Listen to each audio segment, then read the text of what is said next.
I'm David Knowles, and this is Ukraine, the latest.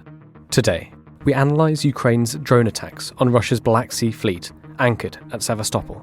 We discuss reports that Ukrainian troops have crossed the river in Kherson region, and we ask why the Kremlin has cancelled nationwide Second World War remembrance marches. Bravery takes you through the most unimaginable hardships to finally reward you with victory. This hideous and barbaric venture of Vladimir Putin must end in failure. We need a military strategy for Ukraine to gain a decisive advantage on the battlefield, to win the war. Nobody's going to break us. We're strong. We're Ukrainians. Every weekday afternoon, we sit down with leading journalists from the Telegraph's London newsroom and our teams reporting on the ground to bring you the latest news and analysis on the war in Ukraine. It's Monday, the 24th of April. 1 year and 59 days since the full-scale invasion began. And today, I'm joined by our assistant comment editor Francis Sternley, foreign correspondent James Kilner, and, joining us live from a European Energy Summit, our Brussels correspondent Joe Barnes. I started by asking Joe for the latest news from Ukraine. Hi there, folks. So to start with, the Crimean port of Sevastopol, the home of Russia's main naval presence on occupied Crimea, came under a drone attack early on Monday morning. That was according to the Russian governor of the city, who said the Black Sea fleet had repelled an attack. His name is Mikhail Razvohev. He said, according to the latest information, one surface drone was destroyed, the second one exploded on its own, and he said no damage had been sustained. Interestingly, there's a video that we've seen from this explosion. But I think what's more interesting now is if you look at what analysts are saying at the moment is that there are actually new Russian defences that are on display. There are about 6 layers of physical defences being built around the port, which was once the home of Russia's Black Sea fleet, but now Russia has basically diversified its presence away from the port because the port is within contact of the Ukrainian military now. So yes, carry on that. The passenger ferry terminals transport services were stopped in the area, but there was no immediate response from Ukraine. I have just gotten off the phone with Alexei Danilov, who's Ukraine's national security advisor. He didn't specifically mention the attack this morning, but he said, look, Crimea, and especially Sevastopol, is well within our sights and within our range. So that kind of alludes to that, yes, maybe the Ukrainians know more than they let on when it comes to these attacks in Crimea. So there's been also some more fighting allegedly in the south. There are reports, I believe, in the New York Times today that Russia was busy evacuating Ukrainian civilians from occupied areas of the southern Kherson region. And analysts have suggested that there is geolocated footage of Ukrainian troops on the left bank of the Dnipro River, which is opposite the Kherson city, which was so famously recaptured in November. This, again, was slightly denied by the Ukrainians, by Danilov, which is interesting in itself. But analysts kind of do always say that that push is expected in the south to kind of cut off Crimea. And then we move over to Bakhmut, where a top Ukrainian commander has said his troops were holding the front line in the city of Bakhmut after Russia claimed its forces had secured 2 further blocks on Sunday. We know the fighting is very intense in Bakhmut. It's mainly Russians trying to push centrally now through the middle of the city in the hope of enclosing a small area on the southwest in the hopes of encircling the Ukrainian position there. Ukraine's leader of its ground forces uploaded a image onto Telegram, basically saying, Bakhmut front line, our defence continues. We hit the enemy, often unexpectedly for him, and continue to hold our strategic lines. Again, I won't give up too much information from this chat with Mr. Danilov because you'll be able to read it in the paper, hopefully in the next day or two. But he said, look, we're still in Bakhmut and our presence is very much there.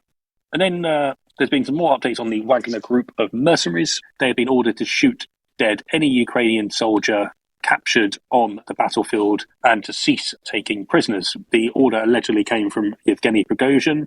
He allegedly gave the order directly to his men, and there's a recording of allegedly saying 2 Ukrainian, and it emerged after there's allegedly 2 Ukrainian soldiers caught in a recording saying they were shooting a wounded Wagner fighter. Mr. Prigozhin said, look, we will destroy all of those on the battlefield. We will not take any prisoners. Thank you very much, Joe. James Kilner, can I come to you next? You've been on the Moscow desk over the weekend, so there's a fair number of stories you've been covering. What would you like to pick out for us?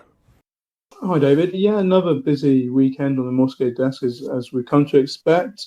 The story I've just filed this morning on how MPs in Russia are going to more than double the income tax for Russian workers who are overseas.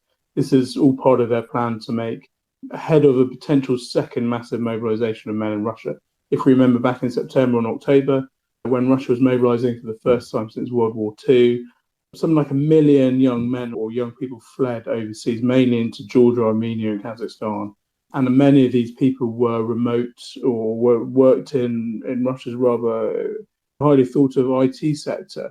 And many of those million odd people have stayed overseas and are working remotely. And the Kremlin is desperate to try and clamp down on that.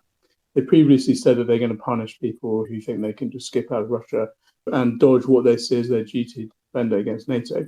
Over the weekend, I think we had the most important story. We had reports yesterday.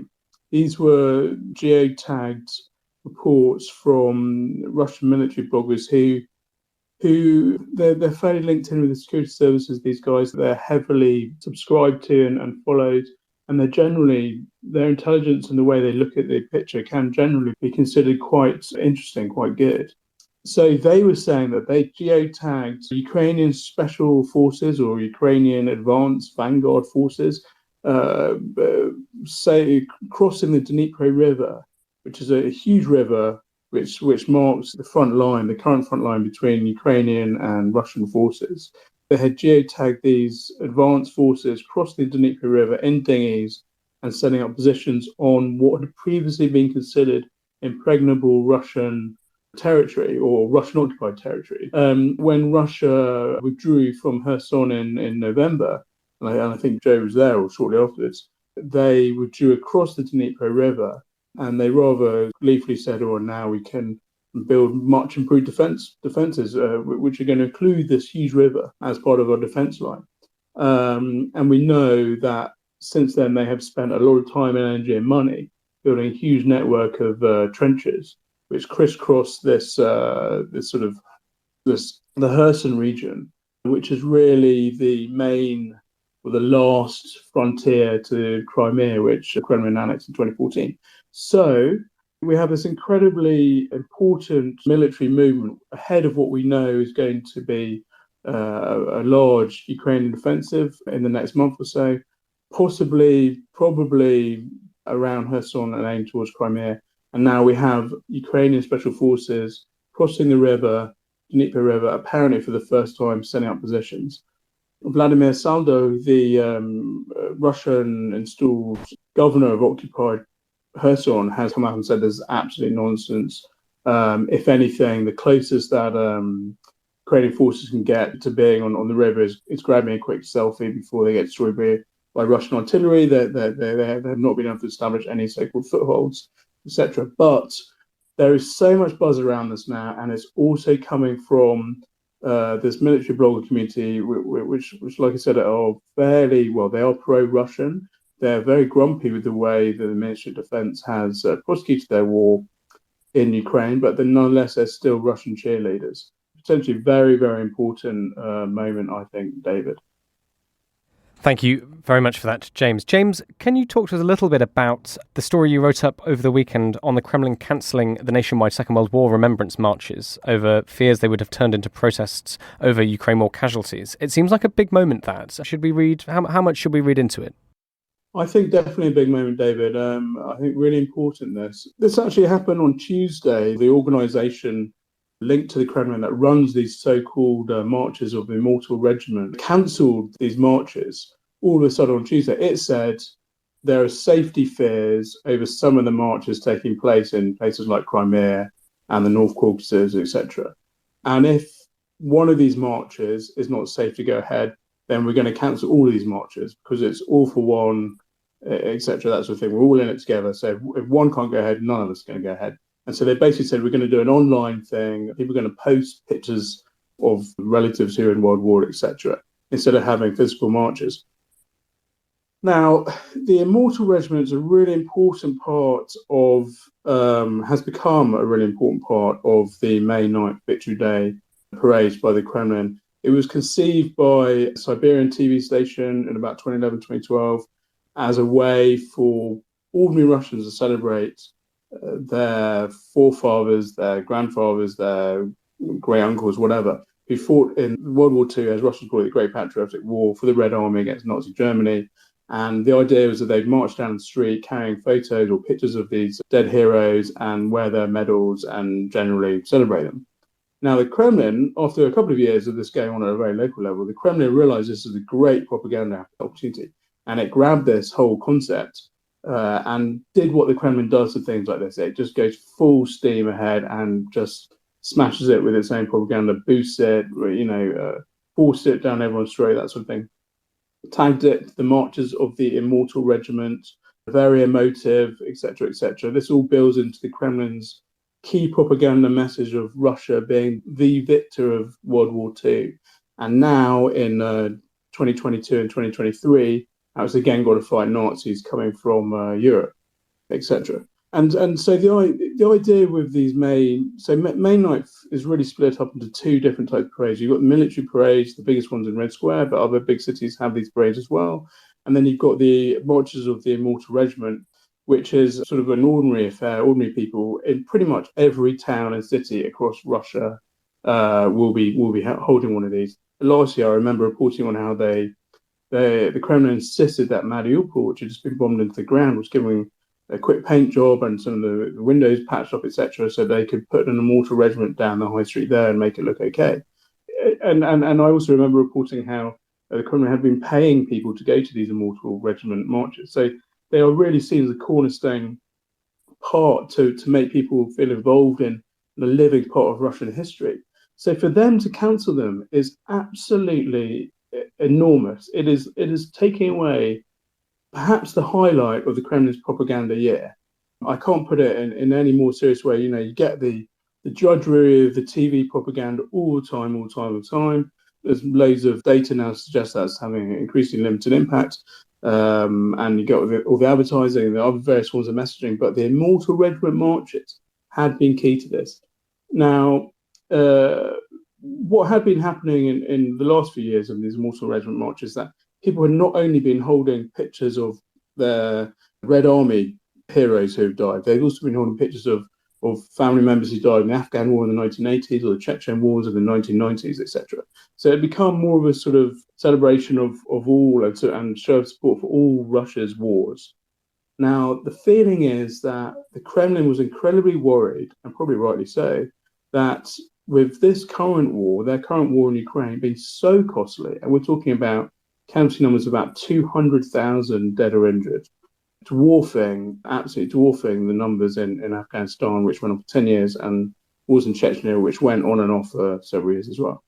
And they were very worried that suddenly all these pictures of young men who only died last week, 6 months ago, a year ago, would dominate these marches of the Immortal Regiment and absolutely skewer their lives, that they're not taking many casualties down in Ukraine. They're desperately trying to hide these casualty figures, and they're worried that the Immortal Regiment was going to unveil their lives, and so they had to cancel it. It's a real PR disaster for the Kremlin, and it has totally undermined all their propaganda plans for the year. It is a big deal, David. Thanks, James. Can I ask you to talk about just one more story? Previously on the podcast, we've talked before about the who actually goes to fight for Russia, and we've said it's usually people not from the major cities, not from St. Petersburg and Moscow, but the far-flung republics and other oblasts and krais. There's been some discussion about the son of Dmitry Peskov, Vladimir Putin's spokesman, and some people have accused him of lying about his own war record in the last year. What's the story here? Yevgeny Prigozhin, the head of the Wagner Group, popped up on Saturday evening and said that out of the blue, really, just in a sort of an interview in a car, and as he was driving from some point to another in the battle zones, that Nikolai Peskov, the son of Dmitry Peskov, had been serving with his Wagner unit for 6 months in an artillery unit. And then the story just went quiet, and then on Sunday, all of a sudden, it transpires that Nikolai Peskov had given a big interview to one of the Moscow newspapers about his supposed service down in the Donbass region. Now, as you said, this is remarkable for a few reasons. The first reason is that we've written at some length about how the Russian elite have really tried to protect their sons from being sent down to the front line, and how they even got to the extent of setting up like this drone battalion which operates dozens and dozens of kilometers behind enemy lines, and they don't get tired or dirty, and they just have to sit in front of the screens monitoring stuff rather than doing any real fighting. But then all of a sudden we have the son of one of the most high-profile Russian elite. I mean, Dmitry Peskov, he's not a business owner, but he's incredibly wealthy, he's high-profile, he's on the TV all the time, etc., etc. People know who he is. His son is claiming to have fought down there in Donbass on the front lines near Bakhmut. The only photos that were released were typically of this person in military uniform with balaclava on, and all you can see is his eyes. I mean, make of that what you will. And then secondly, the other really interesting thing is he claims to have been fighting with the Wagner group. Now, if you remember, Wagner, as we all know, is the Kremlin mercenary group being accused of terrible war crimes, killing people with sledgehammers. And now, as Joe was saying, they've been told to shoot Ukrainian prisoners. And here we have the son of the Kremlin spokesman saying that he'd chosen to go down to the battle lines, that's one thing, and he'd chosen to go down with Wagner. That is incredible. We've seen the sort of normalization of Wagner as a fighting unit in Russia. We've seen the normalization of mercenaries. We reported on how they recruited from prisoners, murderers and rapists and drug dealers, etc. And then after 6 months, they get pardoned, and then they go back to mainland Russia, and they often kill and murder. The grandmother of one of my contacts in Russia was murdered by one of these returning Wagner mercenaries a few weeks ago. So we know all about this. And then here we have, this sort of elite guy, this sort of very sort of wealthy, lucky chap, normalising Wagner again. It's just incredible. But just before we go to Francis, James, he's been accused of lying. The accusation is that none of this is true. Why is that? So, yeah, the accusations of lying come from some Russian military bloggers again, and they are very, very down, as I said earlier, on the Russian elite. And one military blogger claims to have found Nikolai Peskov's car, this electric Tesla car, driving around Moscow during the 6 months that he says he was fighting down in Bakhmut. And this Russian military blogger also claims to have it on good word from Nikolai Peskov's mates that he loves the car so much he wouldn't let anyone else drive around in it, that sort of thing. Again, we just don't know. It's the photos of this guy down in Bakhmut, they're so unclear. It's so bizarre that he'd be fighting in a Wagner unit. And the story about the cars and the Tesla cars and how it picked up driving fines, etc., as it whizzed around Moscow in November, it just muddies the water even further. Thank you very much for that, James. We'll come back to you later for one more story. But Francis Sternley, can you give us some of the diplomatic updates over the weekend? Thanks, David. Significant diplomatic row has erupted between China and several Western countries over the weekend. But with all the talk of the upcoming counteroffensive, I'm actually going to start with what seems to me one of the major issues of the moment. And it's this fundamental question of how to arm Ukraine for the long term. We've reported, of course, on Ukrainian forces having to ration shells. And we know, too, that the Russian state has ramped up its own production. Yet we've not really seen Europe respond in kind, much to Kyiv's understandable frustration. This morning, the EU foreign policy chief has said he expects an agreement in the following days, that's a direct quote, on a plan to buy ammunition for Ukraine. Mr. Borrell acknowledged that there was still some disagreement, but nonetheless went on to express confidence that a joint procedural agreement could be reached. I'll read a quote from him. "I'm sure everybody will understand that we are in a situation of extreme urgency. I'm sure that in the following days we will reach an agreement." Now, I mentioned the frustration in Kyiv last Thursday. Ukrainian Foreign Minister Dmitry Kuleba, he expressed frustration at, and he doesn't mince his words here, the inability of the EU to implement its own decision on the ammunition deal. And of course, part of the reason for that is due to these disagreements that were I just referenced there. For Ukraine, the cost of inaction is measured in human lives.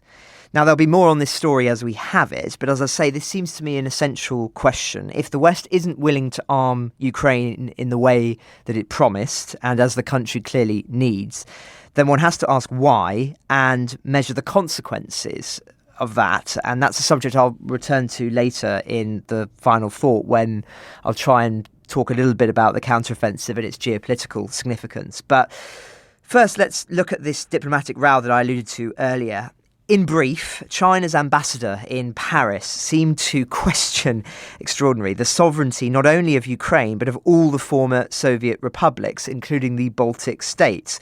So what happened was, on Friday, after we broadcast, he was asked about his position on whether Crimea was part of Ukraine or not. And Liu She, that's his name, said in a French TV interview that historically it was part of Russia and had been offered to Ukraine by the former Soviet leader Nikita Khrushchev. So he went on, and this is the really extraordinary part, he went on to say that the independent sovereign nations that emerged after the fall of the Soviet Union don't have effective status under international law because there is not an international agreement confirming their status as sovereign nations. Now, you can imagine the international reaction to this. Ukraine very quick out of the blocks to rebuke it. Zelensky's aides criticising the comments, calling them absurd. It says if China wants to be a major political player, do not parrot the propaganda of Russian outsiders. He went on, all post-Soviet Union countries have a clear sovereign status enshrined in international law. That is factually true. It is strange to hear an absurd version of the history of Crimea from a representative of a country that is scrupulous about its 1,000-year history. And of course, that's referring to the fact that China is always very keen to big up this idea of continuity, as opposed to, of course, what has actually been a very disrupted history, particularly in the past century, with its own communist revolution and what happened there and the expunging of its culture under Mao and thereof. But I won't go into all of that now.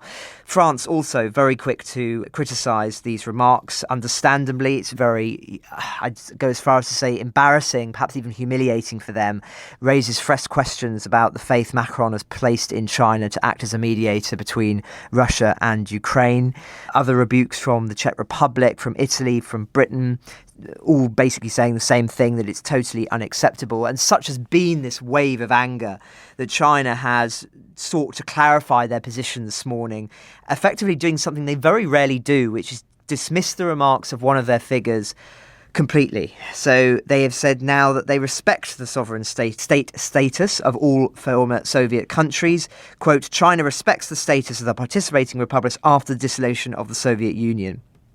China respects independence and territorial integrity of all countries and upholds the purposes and principles of the UN Charter.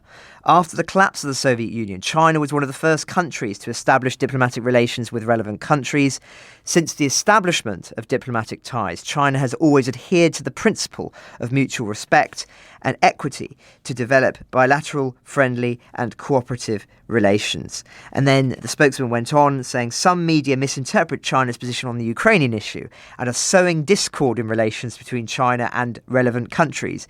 We will be vigilant about this. So, as I say, a very, very strong rebuke of the remarks, but many are positing this morning, really, whether it's indicative of the real Chinese position and asking whether the mask has slipped.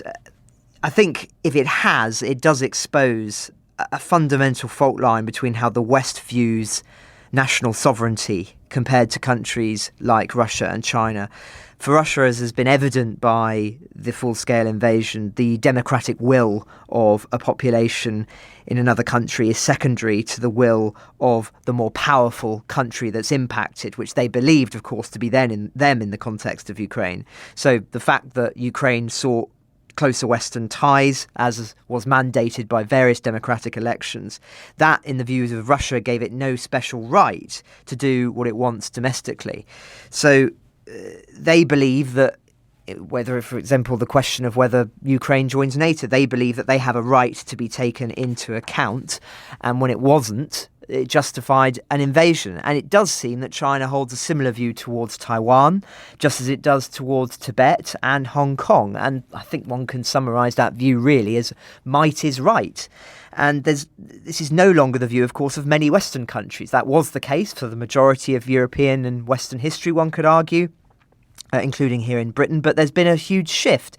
And there are numerous examples now of where European countries, I can think of the UK here, would be geopolitically profoundly impacted by democratic elections. Of course, we had a referendum here in 2014 about whether Scotland would become independent. Now, if Scotland had decided to become independent, that would have been, well, massive. It would have had huge strategic implications for England and for the rest of the Union. And it would have had, I think, really undermined our geopolitical sway on the world stage, because of the geographical unity would not have been as strong. But you didn't find Britain trying to deny the right to have a referendum, and you didn't see the right of them questioning. I don't think you would have seen them question the verdict after the referendum if it had been in favour of independence. It's sort of this belief, I think, is now quite deeply rooted in European countries that a democratic election, even one that perhaps goes against the way that the geopolitical establishment wants things to go, has to be respected. I was working in Parliament during the Brexit referendum, and as fraught that was, you didn't see Europe try and deny the result. And so there has been a big change here, but that change has not really ever happened, I would argue, in countries like China and Russia, who still believe that their power gives them the right to dictate to other countries their future direction of travel. The West is not perfect in this regard either, but on these fundamental points, when measured by democratic measures, I think it's fair to say that there has been a profound change, and one that is not recognised by Russia and China in the context of Ukraine, but was recognised profoundly by Western countries. But anyway, a bit of a... Francis, sorry, very, very quickly, can I just pose a maybe slightly provocative question? I mean, do you think to some extent this shows the limitations of Chinese diplomacy when it comes to this war? I mean, the Ukrainian Soviet Socialist Republic was a founder member of the UN. China hosted the Olympic Games in 2008 with many of these countries. Who did they think they were playing against? Not real countries? Is it another little piece of evidence that shows that when it comes to understanding the region, China isn't necessarily on top of it? I mean, that thought struck me when you saw the 12-point peace plan as well. I just wanted to hear your thoughts on that. Yes, many would argue that China is not as sophisticated in the European theatre compared to in Asia, or even when dealing with America. We've seen evidence of that on this podcast, and indeed I remember reading pieces by officials in various different governments around Europe who have at times despaired by the remarks of Chinese spokesmen and private conversations that they've had with Chinese representatives.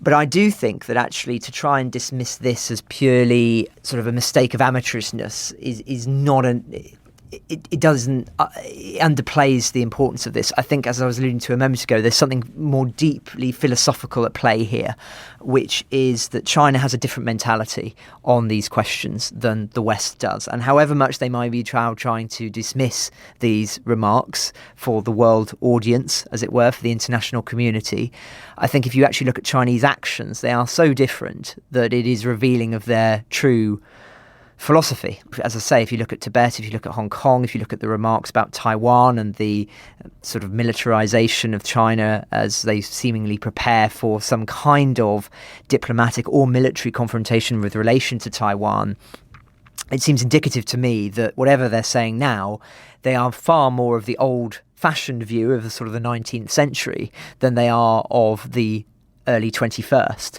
And there are many sort of China watchers who would agree with that view and would argue that the West often is more than willing to agree with what China is saying and thinks that that represents the authentic, pragmatic view of China.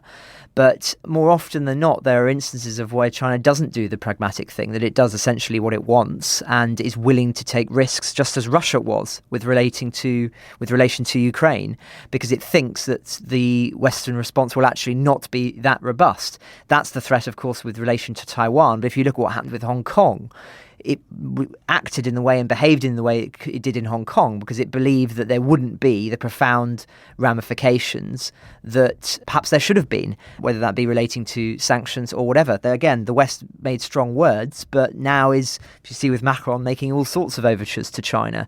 So I think that this is actually something really, really fundamental here and shouldn't be dismissed as something that's purely just an error, a slip of the tongue, a misunderstanding in translation. It's something more fundamental than that. This is an experienced diplomat. I think he was formerly a diplomat in Canada. So he understands the West. He knows what our mentality is. And yet the fact that he felt able to make these remarks, I think, is suggestive of quite a deep-rooted understanding or misunderstanding of what is going on at the moment. Thanks, Francis. Do you have one more diplomatic update for us before we go back to James and Joe? Just one last story, which I'll cover very briefly because I'd like to go into it more detail later in the week. This time it's a diplomatic spat between Germany and Russia. Lots of spats this weekend. So the Russian Foreign Ministry spokesman on Saturday has announced the expulsion of more than 20 German diplomats on a retaliatory measure for mass expulsion of Russian embassy staff from Berlin. And I'm wondering whether this is connected to a long read in the Washington Post laying out how the Kremlin is trying to build an anti-war coalition in Germany, marrying Germany's far right and far left. It follows a big investigation by the Post into a trove of Russian documents that they've got their hands on. As I say, I want to try and cover this in more detail later in the week, and we'll try and bring on Dr. Thomas Clausen to discuss it. It has implications not just for Germany, but for many European countries, because it unveils the Kremlin's strategy for trying to not only destabilise various European countries, but also, I think, to, discredit the pro-supporting case for Ukraine among many countries in Europe. This is now fundamental for them, and I think they've found a way in which to try and do so. And so, as I say, we'll cover this more. I've spoken a lot, David, so I'll steal from Dom and say I'll take a pause there. Thank you, Francis. James, can I come back to you just for your thoughts on one final story you wrote up over the weekend? It's absolutely horrific, and the pictures are as horrific as, the description as the top line I'm about to read out. Russian deserters are being imprisoned by their own army in medieval-style pits with metal grills on top. Tell us about this story. This is really more of what we've seen going on already. Russian military police seem to take a very, very tough line on people saying they don't want to fight, or people having a drink, which is surprising. And previously they've chucked them in, we know that they've chucked mobilised men who suddenly, who don't really want to fight, into caves and left them there for days at a time. And they seem to have been doing, they seem to have fallen back on this punishment once again, and they're keeping these mutinous soldiers they're throwing into the pits with grills on. And I had to watch a couple of videos. When you're doing this job at the moment, you're having to watch a lot of gruesome videos, and this was yet another one of filmed in a very dank pit by this clearly desperate soldier and his 4 mates. And he said that they've been chucked into this hole after going drinking one night. And it was covered by grill, rainwater was pouring in, the ground was muddy. And he panned round and he saw his other four companions, and they were all bloodied and bruised in the face. One was incoherently trying to talk. It was shocking. It was absolutely shocking. And then there were some other videos giving a similar sort of rundown of the state of play. And, nowhere can this sort of punishment be. I mean, Russia's a terribly brutal place, and you see it on the streets every day, even in central Moscow, when you're living there. Russia is very brutal. It's a completely different level to Europe. But even so, these videos were shocking. Thanks very much, James. Joe Barnes, would you like to come in? I know you're at an event, you have to run off. Would you like to just jump in and add your final thoughts? I just wanted to speak about the latest of the Discord leaks, which kind of shows, or appears to show, purportedly shows, the US's involvement in trying to talk Ukraine down from certain situations. We had the US intelligence last week appeared to show that Washington was urging Ukraine not to strike Wagner targets in Africa. But now we have another document claiming to show that Major General Budanov, the head of Ukraine's military intelligence directorate, was planning for mass strikes on February 24th, which was the first anniversary of Russia's invasion. They were talking about using apparently TNT to target seaports inside Russia, and apparently in Washington officials were secretly monitoring these plans amid fears that kind of these attacks inside Russian territory would trigger an escalation to the conflict. And this document, published by the Washington Post, says, with a dated on February 22nd, 2 days before the anniversary, the CIA circulated a new classified report which said the HUR, so Ukraine's Military Intelligence Directorate, had agreed at Washington's request to postpone strikes on Moscow. So they are suggesting that Ukraine had drawn up these elaborate plans to strike inside the Russian capital. Does it highlight a picture potentially between a growing sort of struggle, maybe a clash of opinion between the US and Kyiv as things move forward?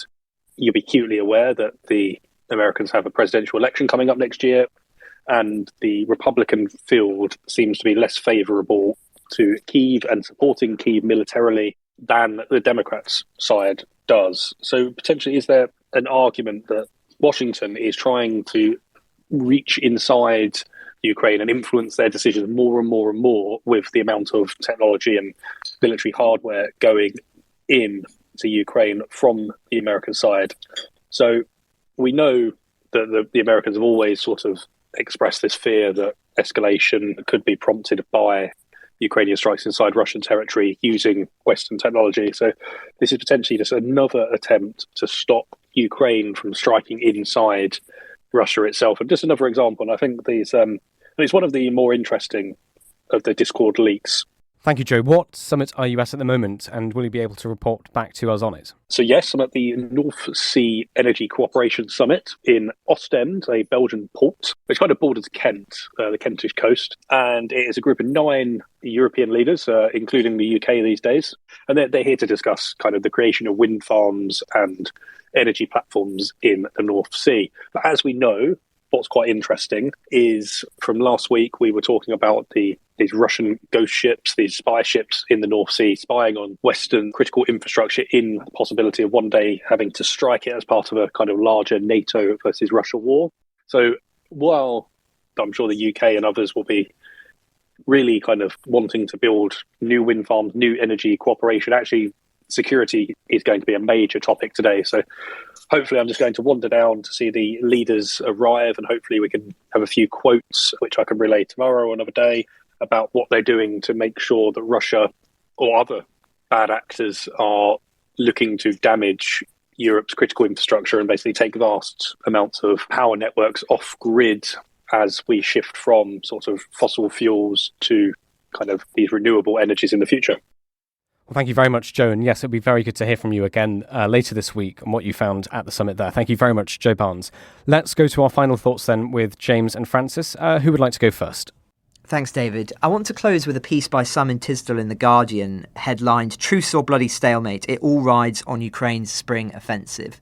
And he summarises very well, I think, the current mentality amongst many Western diplomats and politicians with regard to where we are at this moment and the likely way this war will end, or at least how this year is going to go. And the essence of that is that he believes that people are reaching the conclusion that Ukraine will launch a counteroffensive that will not be outrightly successful in defeating Russia, and that there will perhaps be some great gains or maybe some modest gains, but that it will not be transformative in the way that, of course, many people hope, and that as a consequence of that, the West's unity on Ukraine will begin to fracture, and that with China talking about peace, Russia talking about peace, the prospect of a very long war being faced by many leaders, that they might begin to force Ukraine to try and come to the negotiating table and agree to a peace that will be unhappy for them, but also for many other European countries, perhaps most notably the Baltic states, Poland, of course, and perhaps Britain and even America as well. But that the geopolitical reality will mean that a more realist view of how this war needs to end will become more popular. And I don't have time to go into all of course, the various scenarios of Endgame today. It's really for another episode. But I want to raise this piece because, as I say, in my view, it does condense the direction of travel as perceived by many at this moment. And that matters because I think it is impacting, as I was talking about the ammunition earlier, it is impacting how countries are behaving now in terms of the support that they give to Ukraine. And all of this really does underline something I was saying last week, which is the importance optically of the counter-offensive. I read experts who say that we shouldn't be expecting the spring offensive to be announced, that we won't know, that it won't be like a kind of D-Day, that it will become obvious perhaps over a sustained period that something is happening, but it won't be that shock that we had with Kharkiv and the other counter-offensives last year. And that may be true and advisable in terms of military strategy, but it will come as a consequence. And I think if I were advising Zelensky, I would suggest that there needs to be signs of visual successes on the battlefield, videos of soldiers advancing like we saw last year, which really just transformed our understanding of what Ukraine was capable of and led to a huge reassessment of what the West needed to do in order to support Ukraine.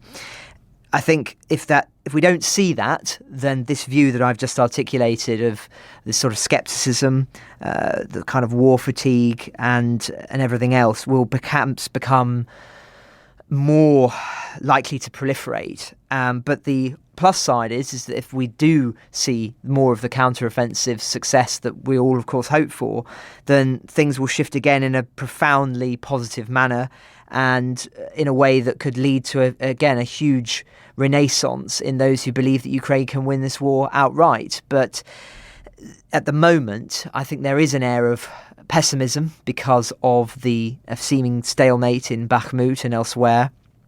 And those who are not following the war as closely as we are perhaps would read the headlines and think, well, this is not a war that's going to change anytime soon and not much is happening. And until that changes, then I think we can expect that malaise to continue. And so the counteroffensive has to show with headlines and with visuals that something is changing and something is happening, because I really worry that if it doesn't, it could have big long-term and negative consequences for the war. Thank you, Francis. Well, James, it feels like it's been quite an eventful weekend. We've had Ukrainian drone attacks on the Black Sea Fleet, reports of landings across the Dnipro, fighting continues in Bakhmut. What are your final thoughts? I think you're absolutely right, David. It has been another action-packed weekend from the front line.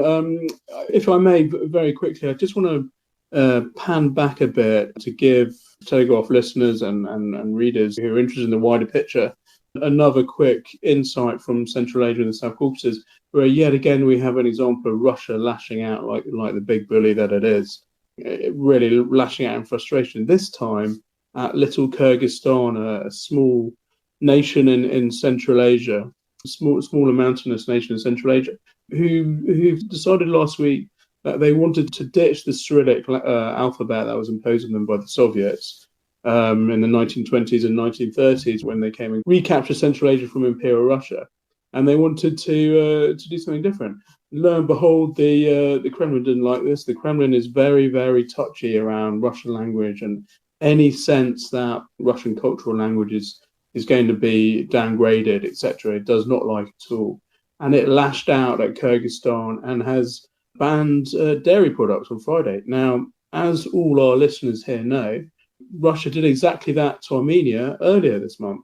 Armenia was moving towards joining the International Criminal Court, and again, the Kremlin hated that and found a health reason to ban dairy from Armenia, and it's done exactly the same with Kyrgyzstan. A few days after it said it wanted to drop the Cyrillic alphabet, it found a health reason to ban Kyrgyz dairy. It is incredible. It's blatant. It's really, really gives our viewers and listeners and readers a very useful insight into the mentality of the Kremlin and how they are absolutely frustrated that they see these little former Soviet satellite states trying to break away, trying to move to the West, trying to do their own thing. Trade between Russia and Armenia and Kyrgyzstan and other parts of Central Asia and South Caucasus is incredibly important to these satellite countries, and the Kremlin is hurting them. So I wanted to flag that up. As for a final thought, we have the Russian foreign minister who's just coming back on his way. He's just been on a big trip around some sort of pro-Kremlin, what's the word, ludicrous image on Sunday evening of Sergei Lavrov, the South American, Central American states. Yeah, they definitely still exist. And he wanted to pop into the UN, which is based in New York, and have a few meetings there. And he was denied a visa by the US. And this caused absolute outrage from the foreign ministry and from the Kremlin, who threatened to retaliate by denying American journalist visas. They seem to have forgotten that they've already arrested an American journalist, Evan Gershkovich, for spying, and they've got him in their notorious prison. So the whole thing is ludicrous. The Kremlin is just out of control. It's lost all sort of sense of anything. How they can complain about foreign minister being denied a visa and threatening to retaliate against American journalists when they have an American journalist locked up on utterly bogus spying charges is incredible. Ukraine the Latest is an original podcast from The Telegraph. To stay on top of all of our Ukraine news, analysis and dispatches from the ground, subscribe to The Telegraph. You can get your first 3 months for just £1 at www.telegraph.co.uk/Ukraine the Latest. Or sign up to Dispatches, our Ukraine newsletter, which brings stories from our award-winning foreign correspondents straight to your inbox. We also have a Ukraine live blog on our website where you can follow updates as they come in throughout the day, including insights from regular contributors to this podcast. You can listen to this conversation live at 1 p.m. each weekday on Twitter Spaces. Follow The Telegraph on Twitter so you don't miss it. To our listeners on YouTube, please note that due to issues beyond our control, there is sometimes a delay between broadcast and upload, so if you want to hear Ukraine the Latest as soon as it is released, do refer to podcast apps. If you enjoyed this podcast, please consider following Ukraine the Latest on your preferred podcast app. And if you have a moment, leave a review, as it helps others find the show. You can also get in touch directly to ask questions or give comments by emailing ukrainepod@telegraph.co.uk. We do read every message. And you can contact us directly on Twitter. You can find our Twitter handles in the description for this episode. Ukraine the Latest is produced by Louisa Wells and Giles Gear, and today on Twitter, Emily Hill.